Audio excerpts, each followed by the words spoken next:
enlightened hour of interactive talk. This is Guided Spirit Conversations with host Marla Goldberg. In this program, we spotlight guests from all over the globe who have helped others change their lives and will provide you with the tips, tools, and techniques that you need to help you make a difference in your own life. Now, here is Marla Goldberg. Hello, everyone. Welcome to Guided Spirit Conversations. I'm Marla Goldberg, and I want to start out by asking for everybody to send out love, because what's going on in Kenosha, Wisconsin, what's going on in Portland, Oregon, doesn't have to be. So if we could just breathe in some love and breathe out some love and send it into the universe, and hopefully we can soften the hearts of people and let them realize that all the damage, the rioting, the injuries that are happening are truly unnecessary. So let's take a second to breathe.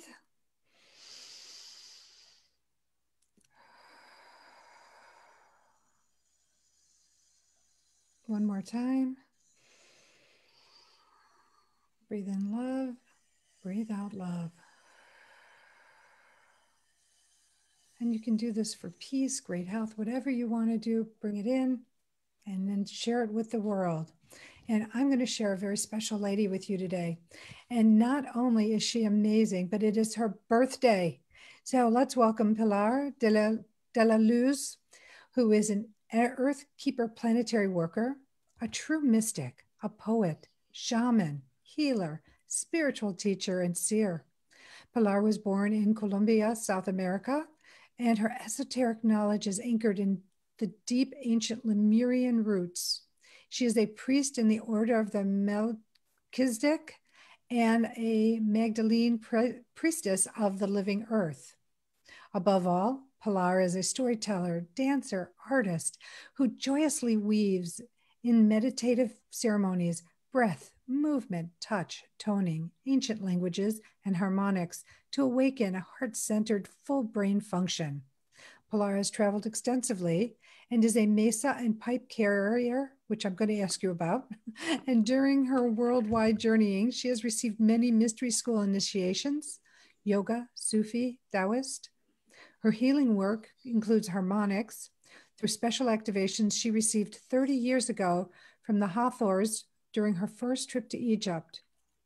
Pilar is a practitioner of Qigong disciplines who invites artists to the dojo of Melchizedek, I hope I'm saying that right, for intensive week-long healing retreats. She lives in Cassadaga, New York, 2 minutes away from the Lilydale campus, where people book their idyllic accommodations for their visit. In her younger years, the sacred mission of Pilar's life was the transformation of the moments of birth and death, framing pillars of our human lives. Welcome, Pilar. Thank you. How are you today? And happy birthday. Thank you. This is the happiest one of my life. Well, I'm so honored that you're here with me, and just put a little extra frosting on your birthday cake.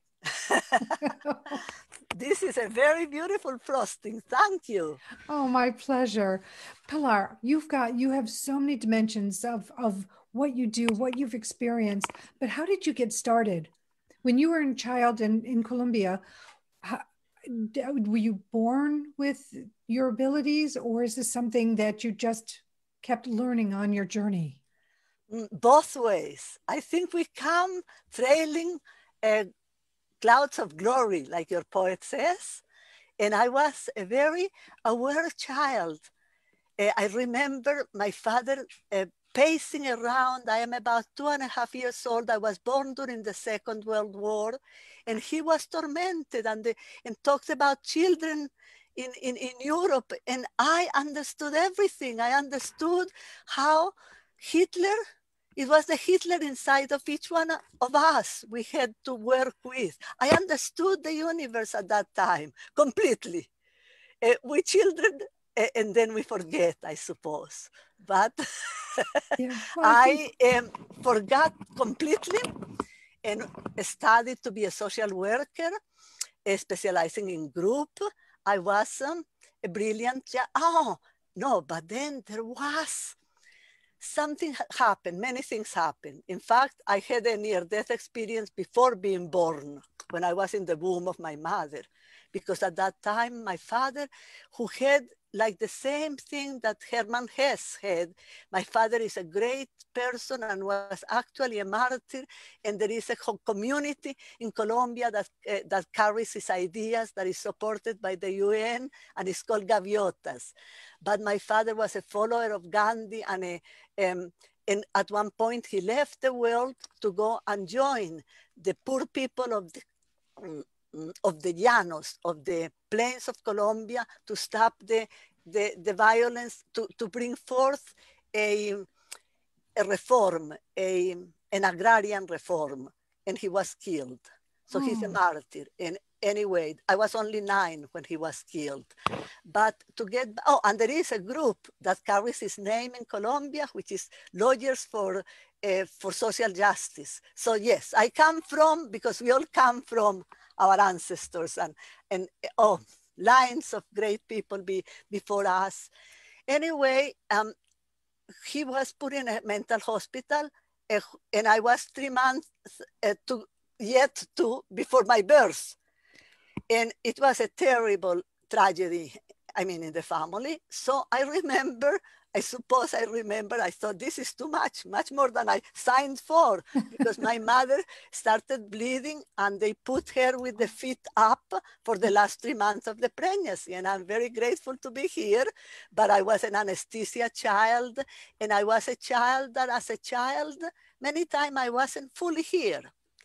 Someone will do like this and I will come back. And I had some autistic things. Oh, how wonderful my nails felt on my mouth. And I would go away, I suppose. But now I'm very, very present here. And what happened was I had an awakening, spontaneous awakening at the death of Martin Luther King, because of my response to his work. The story might be long, so I warned you. But shall I just say I had an experience? Wait, Howard, this is about you. So if you feel that it has a message. I will indulge myself a little, because I have never told this story. Really, Martin Luther King was killed on the Holy Week. I was a Catholic. My ancestors, all of them, I come from South America. My grandmother, Clara, where I grew up with, had 3 Jesuit priests that were her sons. She was dedicated to the church. Many of us were. Anyway, my husband and I, and the other baby, the baby that was just very, very young, our second child, we went to church, and where we lived, which was a regular place of Washington, D.C. area, the priest said, that Martin Luther King, whatever you might have thought of, whatever, it is too bad they killed him. But there was no emotion in his voice. There was something questionable about whatever you felt about it. My husband and I looked at each other in the second row of the church, turned around and left. Wow. Okay, on Easter Day was the baptism of my daughter Isabel, who is now an artist, a great artist. I have 5 children, beautiful children.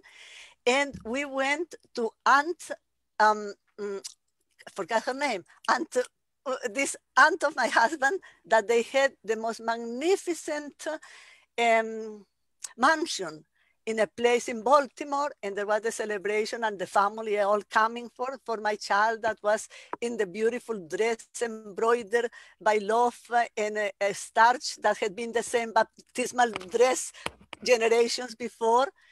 And we went to this cathedral that was, all of the other houses were beautiful. At that time, to mow the lawn of their house was more than $300. So imagine it, okay? Wow. So we come to this beautiful cathedral and full of people, and thank God the priest was different. And that my child had just been baptized, and the priest spoke about now that the church had to speak in English, I mean, it really was the most beautiful. It was a very young man, and he said, he even quote from the encyclica of the Pope of that time, which I think was Pope the 12th, Pius the 12th, that people, nobody has the right to the superfluous when there is people in need of the necessities of life. At the very roots of Christianity, this is social justice, the poor, all of that. That's why my charity of choice is the Poor People's Campaign. So I looked around the church of thousands upon thousands of people because I needed to smile to a black face. And then I understood how divided America was, because in that entire place, no black person at that time could have lived, could have had a house, could have. So even while my brother-in-law went to pick up his Ferrari, I was in a side door of the church, holding my child in the little seats and with a beautiful cloth. But I was looking at all the people coming out because I still needed, physically, I needed a black face to embrace. I needed a black, none came out. So my son-in-law picks me up, and I am in the driver, he's in the driver's seat, and I am in the, of the beautiful sports car, right? I'm in the passenger seat. And then he says, oh, that priest, he must have paid for whatever he didn't do. And there was irony in his voice. And I said, oh yes, wasn't that moving? And I started talking about how now that the church spoke in English, maybe the real message of Christianity will be given to us. And he interrupted me saying, what do you mean? Well, so I explained that I had a sweater of each color to match each one of my stupid skirts.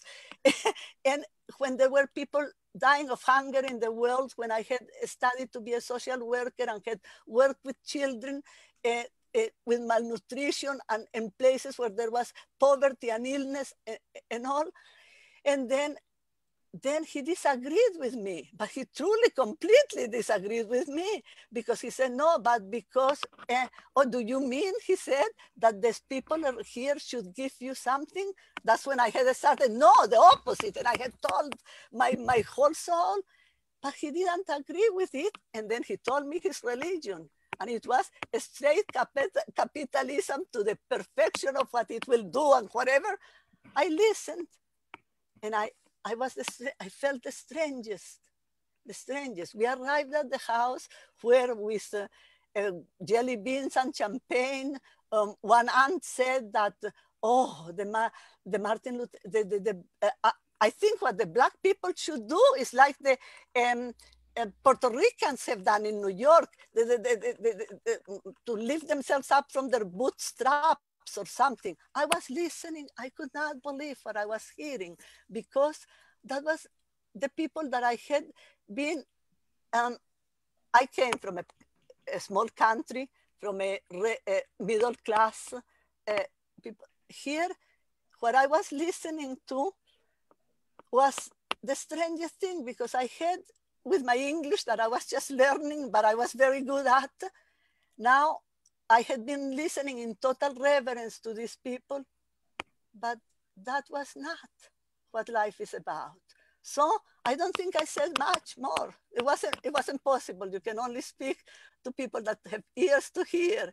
And so that night, in the little room of our house, my husband and the baby and I were in the room, but I couldn't sleep. And I woke up. I really woke up. It was 3 o'clock in the morning when I am in the corner of that room, walking around in circles, and I dedicated my life to the divine. I wanted my life to be used like Martin Luther King's life was, whatever it was, because I was so awake.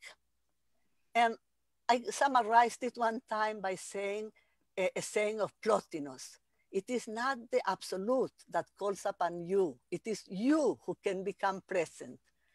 I came downstairs and knowing that I have been a Catholic, I consider I had been a Catholic, I we Catholics don't read the Bible. So I picked up the Bible and started reading it. And when I read from Genesis to I don't know how many chapters, everything came out in a different way. And what I understood and what I wrote about after was, see, I understood my brain waves. I woke up, I understood things at many levels. I knew there had been great civilizations in this earth before. All of history has to be rewritten. I understood so many things. And that experience lasted exactly 40 days. I had been depressed in my adaptation, cultural adaptation to this country. And I had been with a little baby and the two babies. I had been sleeping 12 hours or 14 a day. I mean, I was depressed. Now I only needed 3 hours or 2, and I would go and walk in the night in the park that was near the house and commune with Teilhard de Chardin. I would come from the library with stacks of books from here to there. And I'll just tell one last thing of those. During those 40 days, I knew when a poem was coming, and then I would stop my work and write the poem and continue all my life. But I knew that those 40 days were a gift, and they ended. And I was back at the beginning of the young girl from Colombia, and I have been every 7 years. There is a very special repercussion of that. But I have dedicated my life to learning and to sharing and to the work that now I call the dojo of Melchizedek. I was ordained in the priesthood of Melchizedek. I have pursued many esoteric, like mystery school learnings, beautiful ones all over the world. So I hope to be able to do more work, more good work. But the best work I did, my husband and I did it together and with our children, was the birth movement. That's wonderful. That's a great story. Thank you for sharing that. Thank you. And so you went through this movement, but when did you, I guess, stop being on the conventional path and start going down your spiritual path? Well, that was definitely a very big stepping stone this time, but it had started way before. It started in my early childhood. Here is a memory. People that had been in the concentration camps, my mother emptied her house for them to come directly when they, it was the, I guess it was the Girl Scouts of America that helped all this family of people from Vienna, Austria, to come from the camps into our house. And then my mother gave the house for that. We moved into my grandmother's house and 3 blocks away. And here is this memory. I am probably 5 years old, carrying the food for the first day that this family that we are welcoming. And then they opened the door, and Stella Tomic was very, very tall. And she was like etheric almost. And she looks at me and she describes the angel that is behind me. Wow. And receives the food. And those people became our family. They were the sister and with the 2 children and the mother of a person that was already my mother's friend, because he was the husband of her best friend, and his name is Antonio Tomic. Antonio Tomic was a Jewish person who was a cartographer and scientist, and he had been able to help his family now arrive this way. So they became part of our family. And that was where part of my unusual upbringing happened, because I was in a family of totally like medieval Christianity, and beautiful one, and very, very exquisite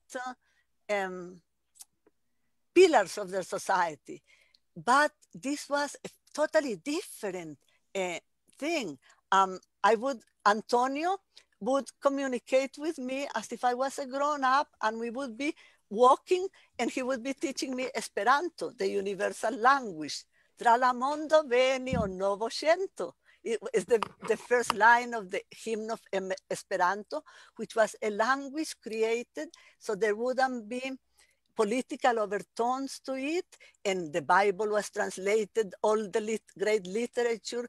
Zamenhof, that had created this language, had spoken 37 languages and created a language mostly Indo-European roots that you could create. I mean, it was so perfect, but languages aren't created by us. And actually it was a beautiful effort that took its moment in there, but the language that the Ascended Masters have adopted is English.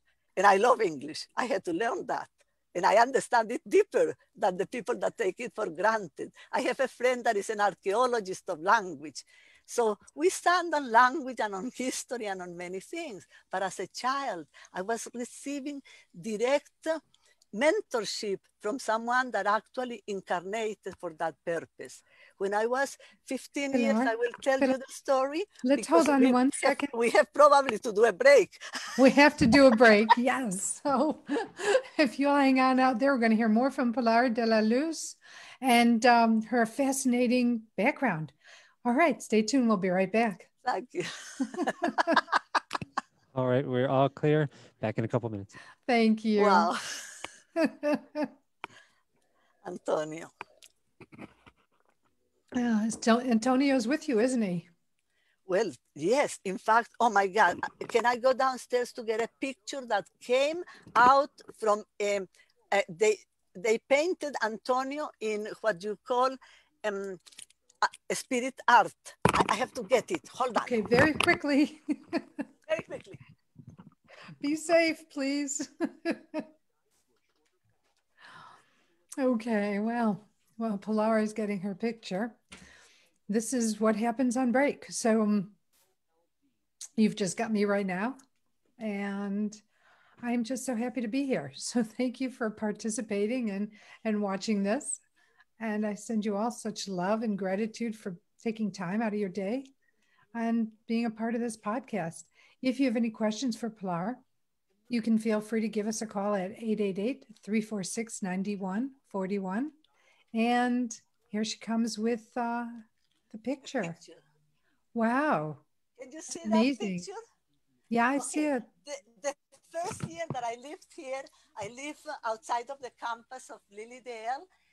I told the office that whenever they needed me for something to call me, and I was called to receive them tickets for a spirit on. When I first moved here to Casadega, because I was invited to be healer at the Lilydale? At Lilydale, then I had told the office that whenever they needed some work, it was during the season, they called me to receive the tickets of the people that were coming. They were for a very special thing that has to do with the spirit art. They were people that had opened up to that, but they had not had enough or ever in their life art classes. So there was one of the highest artists of spirit art coming all the way from New Zealand. Her name was Price. Oh, I don't even remember her name. Anyway, she had 8 people that had their easels there, and she told people how, because in moments, and they can paint the picture of the spirit that comes to them. And in the second day, she's looking at, when we open the circle, she looks directly at me, and she has a little black pen, and starts to paint this picture in moments. And she says, look at me. And I'm looking at her. And then she is telling what Antonio said, because he actually incarnated to teach me. He was my mentor, and it was amazing. It is when I was 15, at that time, he now lived in the capital in Bogota. We don't have computers. We don't have anything like that. Oh, So sorry to interrupt hang you, on but one we second. Yep, we're coming back. Perfect. Okay, whenever you're ready, Matt.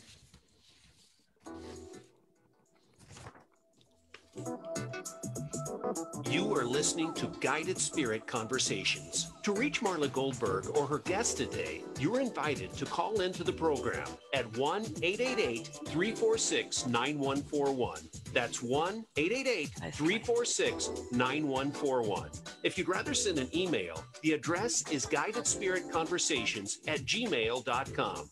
Now, back to this week's program. Hello, everyone. Welcome back. If you're just tuning in, I'm talking to Pilar de la Luz, and Pilar is an earthkeeper, planetary worker, a true mystic, a poet, a shaman, healer, spiritual teacher, and seer. And her esoteric knowledge is anchored in the deep ancient Lemurian roots. She is also the priest in the order of the Melchizedek. Did I say that correctly? Melchizedek. And a Magdalene, priestess of the living earth. And in addition, she is a storyteller, dancer, artist, and she weaves the most beautiful meditative ceremonies of breath, movement, touching, toning, and ancient languages, as well as harmonics, to awaken the heart-centered full brain function. Welcome back, Pilar. Yeah, I am about embodying the wisdom. When it says that a full brain, a full body functioning, that's why I teach with Qigong and with dance, because it is not enough that we have the two hemispheres in balance. That is for the wholeness of our embodying spirit here in Earth. It is. It truly is. And so how do you mix this all these things together to help your clients? Oh, that will be the best ways to go. But I wanted to finish my story just a little bit. Okay. So, Antonio. Antonio, when I was 15 years old, he came to visit our family. And then before, when I had known him, he was not straight and healthy or anything because of the deprivations of camp before. Now he was resplendent, and what happened is he had taken yoga. Because he had been an admirer of Hammarskjöld, the man of the United Nations, that when he died, they published this little black book of the notes of like his diary. And Antonio had been an admirer of Hammarskjöld, and then here it was, the secret of Hammarskjöld, that in the biggest problems of the world, he will wake up at 3 o'clock in the morning and do his yoga, and he will live in the present moment of the love with another human being crossing the street. I mean, so Antonio said, oh, I have to do yoga. Most people said, oh, I'm going to do yoga. I was a yoga teacher all my life, and they will tell me and they never show up. Antonio started, and now he was standing up in his head perfectly. He brought the best foods and grapes and things and he brought, wrapped in silk, the autobiography of a yogi to my mother. Now, my mother was an unusual Catholic that understood that Catholic means universal. That's the root of the word. So I grew up my foundations were a spirituality of East and West and to completion, because Antonio taught me everything. He, at that time, brought the books of the masters of the Middle East. So I'm steeped into good esoteric knowledge from the beginning. Yes, you have. How fortunate for you to be able to. That time, when Antonio visited, I am listening to every word he's saying, but I go upstairs for a moment and I climb up the stairs running, and then he stops me and says, and I wasn't ready for just mindful walking. But because between the stairs, I could write novels. And anyway, then he leaves, and I pick up the book of the autobiography of a yogi, and I start reading, and I'm doing beautifully until there is something apported for the child. It's an opal apported. And I close the book, I wrap it up. I was too scientific for that. I wasn't ready. I wrap it up back in silk. It took me 16 more years to read to read it, and then I have no problem with esoteric things. I understand it. They happen around me. It's beautiful. Now I can tell you what I do. Yes, please do. Okay, I can offer you perhaps a demonstration of, I have had some initiations from the Hathors, which are the cow ears, these of ancient Egypt, but they really are pre-Lemurian, and they now are in a civilization number 2 in Sirius, who are helping us with the ascension of the earth. Okay. So when I went to the temple of the Hathors, in the many times, I have been like 6 times to Egypt. And the first time that I arrived, as I entered this temple, and these temples are very strange. I mean, it's a mystery, the whole thing. So I entered and I got a download, the simplest download in my mind, that the name, our name is sacred. Of course, it is the signature of our spirit, and that by my praying inside of me, your name, which was done in that temple, then the harmonics of your name enhances it's a blessing to you. So I could do the harmonics of your name. I could do a little blessing for you, Marla, if you want. I would be grateful for that. Thank you. Oh, great. So Marla, I use the name that is given to a child by the parents. Of course, this is never something that doesn't have total meaning. I mean, our name is our identity and is special. So I want you, I'm going to take you in a little visualization to a place and then ask you to call yourself, because you are calling your higher self. In fact, later I will ask you to call the higher self of your higher self, which is the oversoul body. And then it is a blessing. And then it will be like a song of the soul. Okay? Sounds wonderful. Okay, I'm ready. All right. One of my initiations in this life is called In the Pyramids of Light, a church of natural healing. And we met during the Convergence 1987 in Emerald Isle in North Carolina.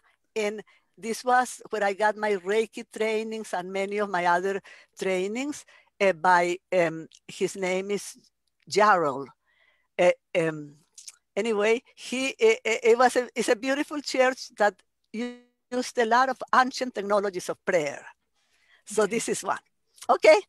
Okay. So I'm going to have you, because the name of the church is the Church of the Pyramids of Light. I want you to visualize a beautiful pyramid of light, holographic, and has the shape and the proportions of the Pyramid of Egypt, that temple of our world. And you are seated in a throne. We are going to call this the throne of Isis. And you are at the height of the king chamber of the Great Pyramid. And you go within and you follow your breath and you ask in your soul for this blessing. While I will open sacred space in my way with names of God too. Like the translation of the Kodosh, Kodosh, Kodosh, Adonai Sabaoth is Father, Mother, Creator, Restorer, in whom we have our every breath. I might pray the Our Father in Aramaic. We will go into a little silence while you are seated in the throne of Isis to receive a blessing.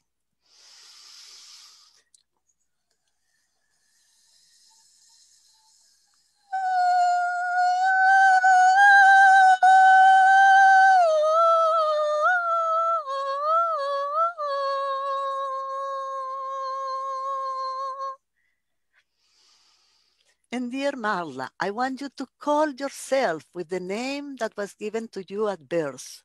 And I am going to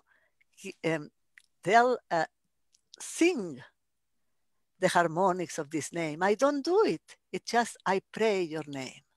Thank you. Please call yourself. Marla Eileen Levitt.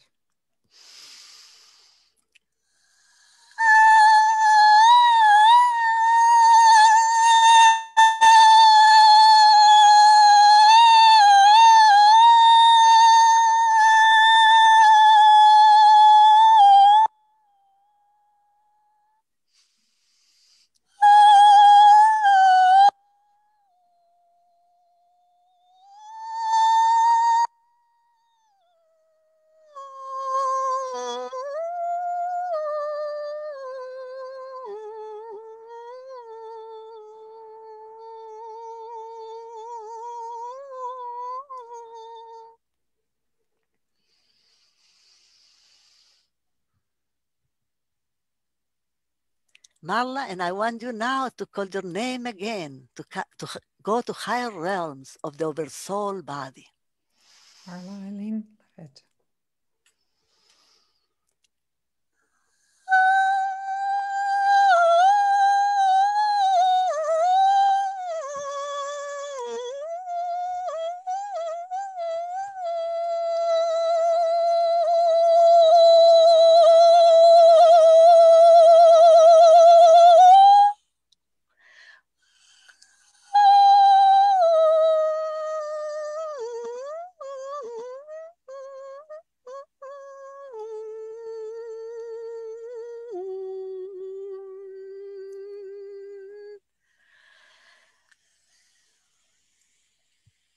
And I will close with another sacred name of the divine feminine in the Hebrew tradition, the Leoeh Shekinah, which is the third aspect of the divine trinity, the inner wells, the subatomic particles, the inner wells, and this blessing of the Shekinah.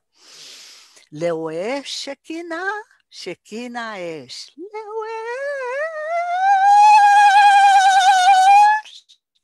Shekinah, Shekinah Esh.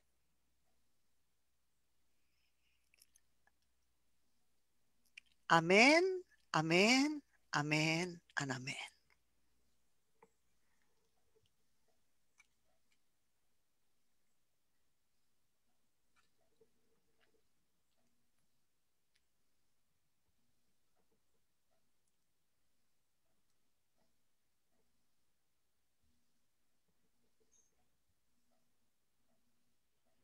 Thank you, Marla.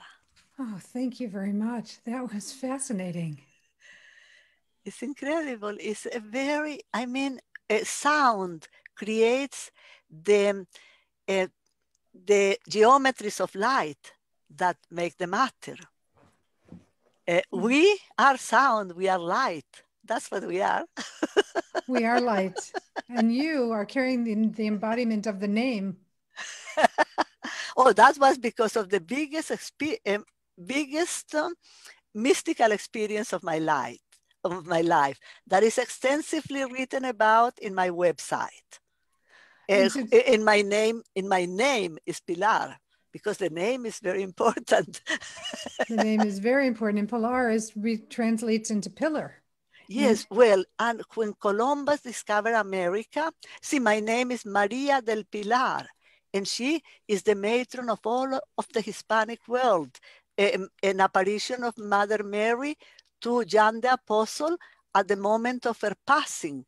And she appeared in a pillar of light, because all of us are in the tube of light. Yes. This is, okay, so this is very deep roots of the understandings of what life really is. And I spent 10 years of my life meditating on that name.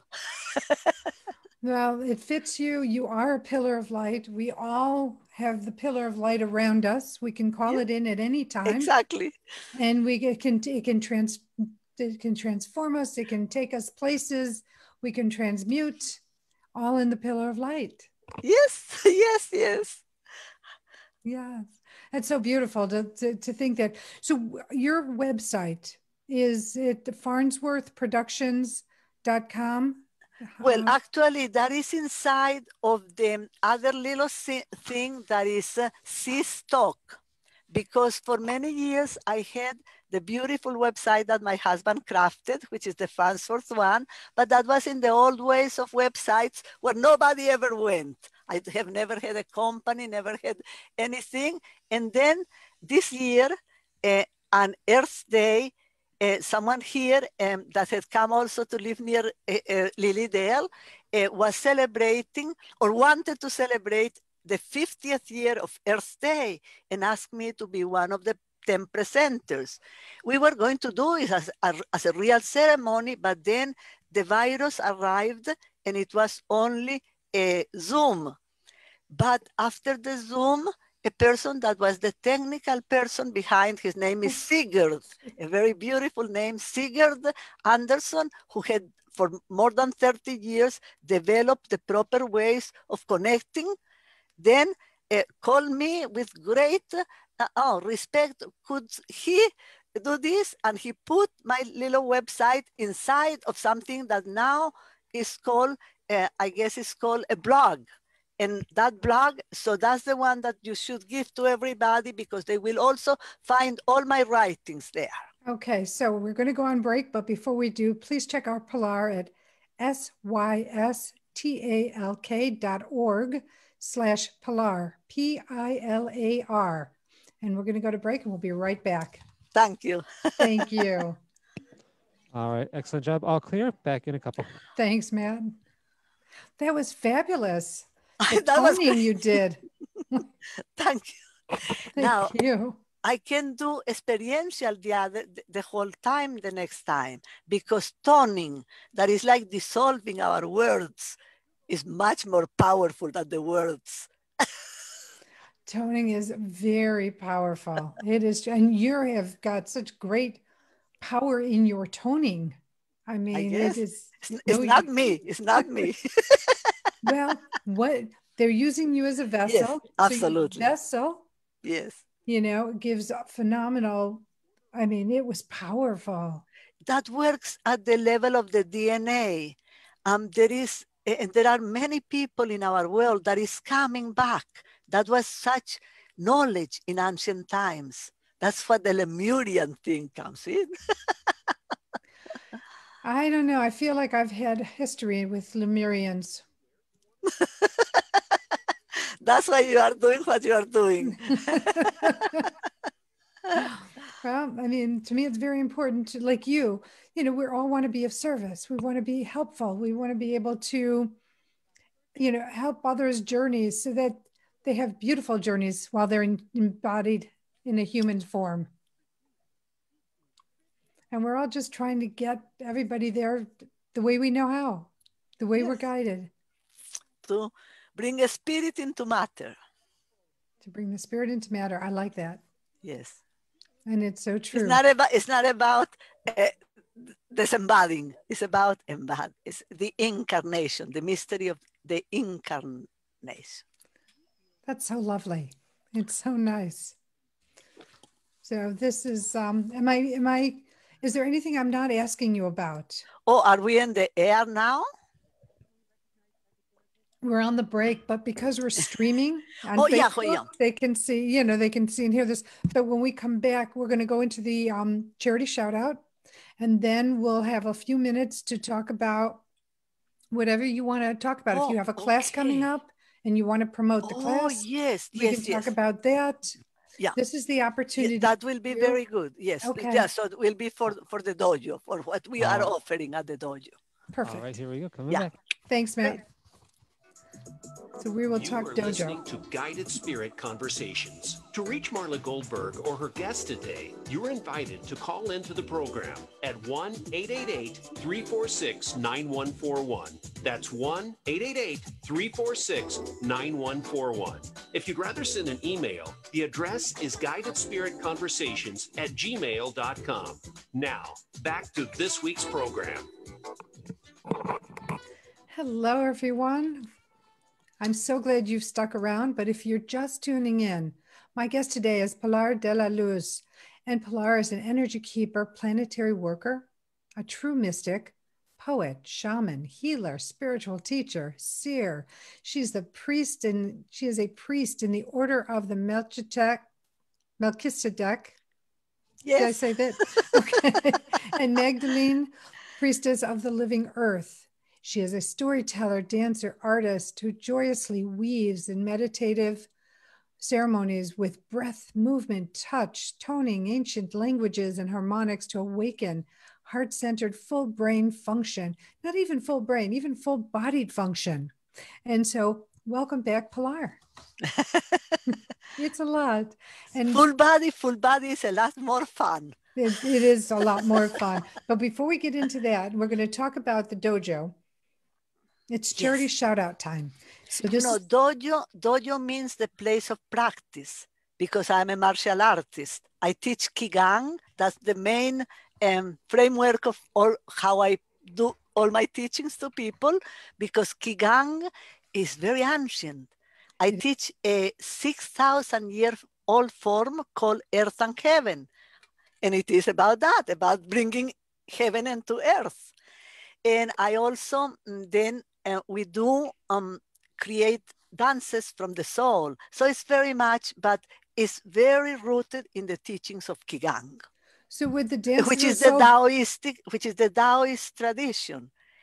And I don't know if you're acquainted with the 4 letters. I could show them to you, but not, they're hanging in the wall. But the 4 letters that are the compendium of the philosophy of Taoism, the first one is like 2 people dancing, because these are ideographs. They do not have letters like our alphabet. And that's happiness. And you, and only you, are responsible for your own happiness. Well, when you get that, and life will test you to check, then one good day you wake up and you have received from heaven the 2nd letter now, and that is good luck. You smile at the world, and the world smiles back, and you can produce your work. And I mean, you are. And you get tested, and I mean, so many things that happen in life. Oh, life is so magical. And then one day, if you're passing the tests, the 3rd letter, and life has changed. And that one, they call it abundance or prosperity, but it's not only money, of course not. It's also knowledge, and it's all the goods of life. And then as we continue, and only, I mean, as when we get older and individuated and more, whatever, very, very few people have received the 4th letter. And I always ask people if they can guess what the 4th letter is. Can you do a guess? Any guess? Let's see, abundance. We have abundance, good luck. We have happiness. This is the most important thing to have in the 3rd dimension. So don't go out of 3rd dimension to tell me what you think it is. I would say perfect health, because health is so important. You got it. You are the only person, Marla, in the entire, for 50 years. I have been asking this question, and finally someone answered. Perfect health. Oh, I'm very honored. Kidding, yeah. Well, so that's what I teach. And then one time, because always we had 5 children.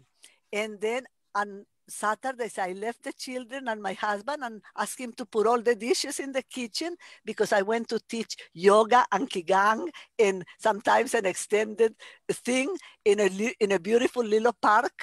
And then I would come back home, and there was the pile of dishes, and that was my re-entry to my home. So I am starting on the dishes when I got the whole philosophy that I live by.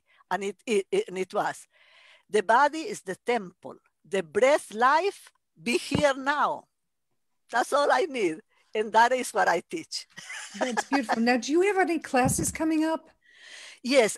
Well, actually, now everything is done long distance, and I don't even use Zoom, because I'm an old-fashioned grandmother, a crone. I do just it's called phone conferencing, free of charge.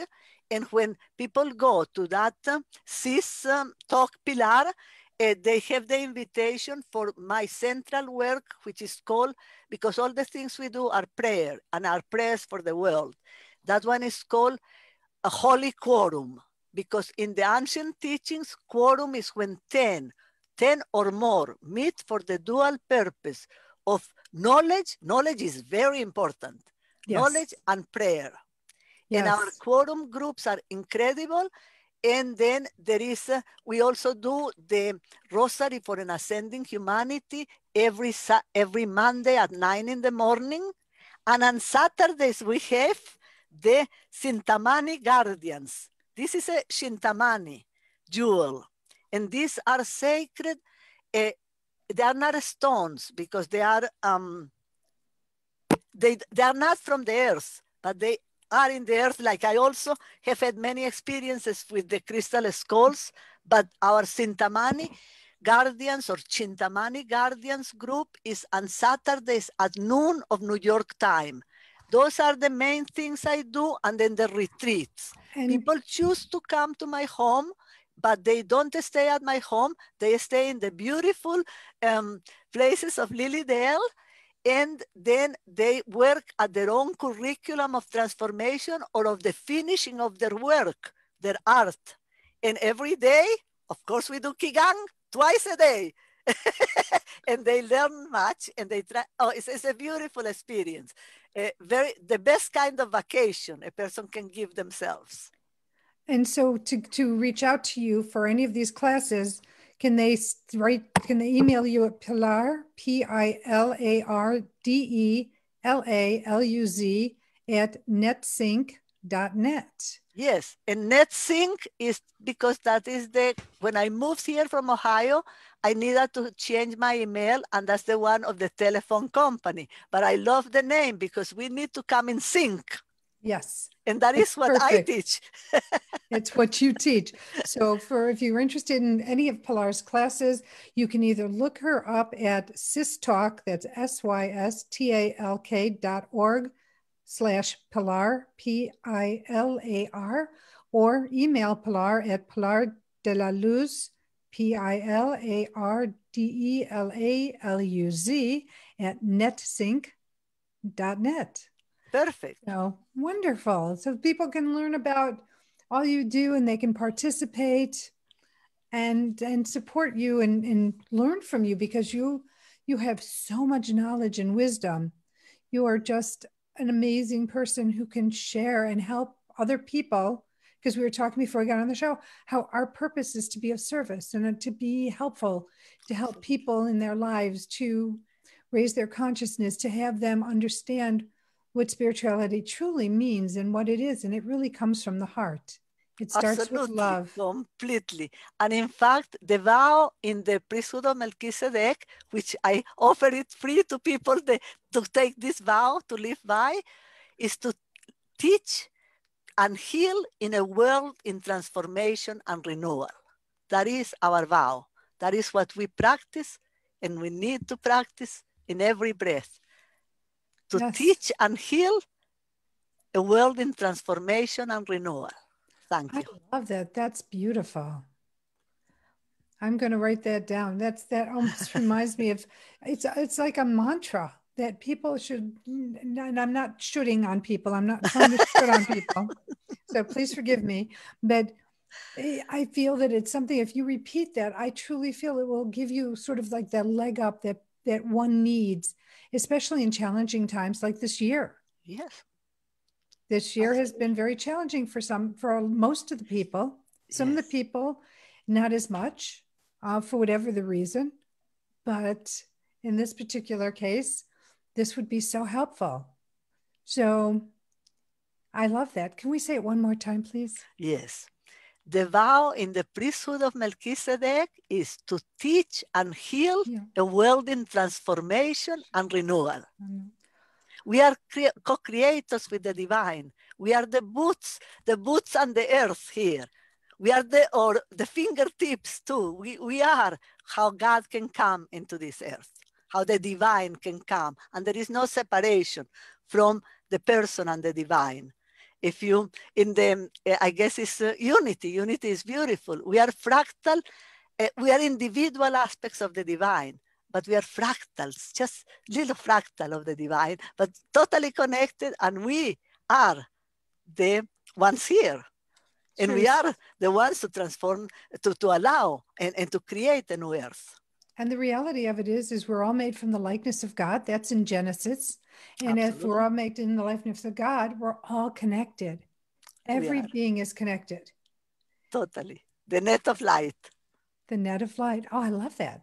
Oh, yes, I am. One of my things is I belong to that group that is called the Net of Light. And it is, there are more groups forming in the world every moment. At the beginning, we were called 20-some years ago, we were called the Grandmothers Speak.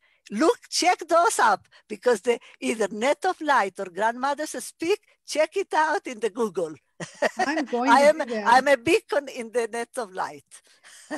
Grandmothers of Speak, SPEAK? Yes. Okay. I'm going to check this out when we get off the air, because I find it fascinating. And the fact that we're all here trying to do the same thing, and that is to help I keep saying, raise consciousness, help people live the life they're divinely meant to live. And you keep talking about spirit being, testing us, which I always talk about, because spirit tests us to make sure whatever we're saying, we really mean. And so they'll put something in front of us and it's like, are you interested in that? Etc. And so it just takes it back. But Pilar, I'm so sorry. I have to end the show. I have to say my thank yous to you. I am so grateful. I would love to have you back. You are such a gem. You are such a pillar of light. Thank you. And happy birthday. Oh, the happiest always. And we shall always grow in happiness and in service. Happiness and service. Absolutely. I'm so grateful you spent your birthday here with me. I want to thank everyone at Voice America for all you do to get the show on and to help me with everything. And to Bridget, my assistant, my left hand, my right hand. Thank you so much. So grateful. And I want to thank you, the listening audience, because you're taking time out of your life. And I want to make this valuable for you through the voice of our guests, what they have to share, because whatever they're sharing, if you're listening to it, it's meant for you to hear. And so thank you for taking that time. I do want to make my little social service announcement about being socially considerate. Please don't look at it as a penance. It is not. What you're doing is being a good person to yourself and to others, because I know you wouldn't want to be sick. And I'm going to show this Wisconsin mask. And because if you need a mask, they have one that's the Comfort that is 95% keeps the bacteria out, and 199%. WisconsinMask.com. Please check it out. And if you are interested, email me at marla@mghealer.com for a discount code. Okay. Well, I need to leave now, but as I do, as always, I send you love, I send you blessings, and I send you gratitude. Thank you so much. Stay well.